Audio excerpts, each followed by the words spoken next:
کہو کیا ہم خدا کے سوا ایسی چیز کو پکاریں جو نہ ہمارا بھلا کر سکے نہ برا، اور جب ہم کو خدا نے سیدھا رستہ دکھا دیا تو کیا ہم الٹے پاؤں پھر جائیں؟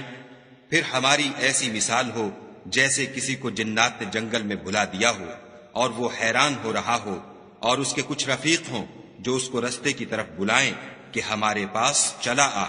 کہہ دو کہ رستہ تو وہی ہے جو خدا نے بتایا ہے، اور ہمیں تو یہ حکم ملا ہے کہ ہم خدا رب العالمین کے فرما بردار ہوں، اور یہ بھی کہ نماز پڑھتے رہو اور اس سے ڈرتے رہو، اور وہی تو ہے جس کے پاس تم جمع کیے جاؤ گے، اور وہی تو ہے جس نے آسمانوں اور زمین کو تدبیر سے پیدا کیا ہے، اور جس دن وہ فرمائے گا کہ ہو جا تو حشر برپا ہو جائے گا، اس کا ارشاد برحق ہے، اور جس دن سور پھونکا جائے گا اس دن اسی کی بادشاہت ہوگی، وہی پوشیدہ اور ظاہر سب کا جاننے والا ہے، اور وہی دانا اور خبردار ہے۔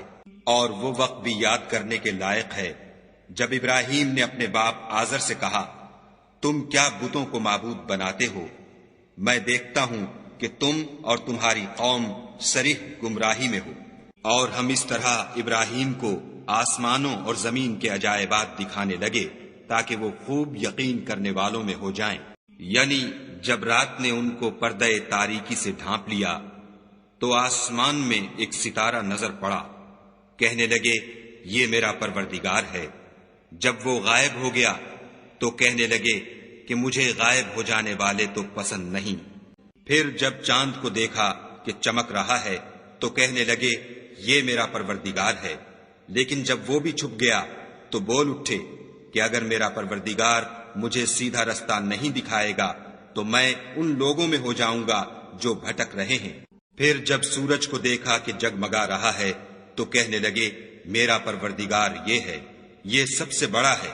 مگر جب وہ بھی غروب ہو گیا تو کہنے لگے لوگو جن چیزوں کو تم خدا کا شریک بناتے ہو میں ان سے بیزار ہوں۔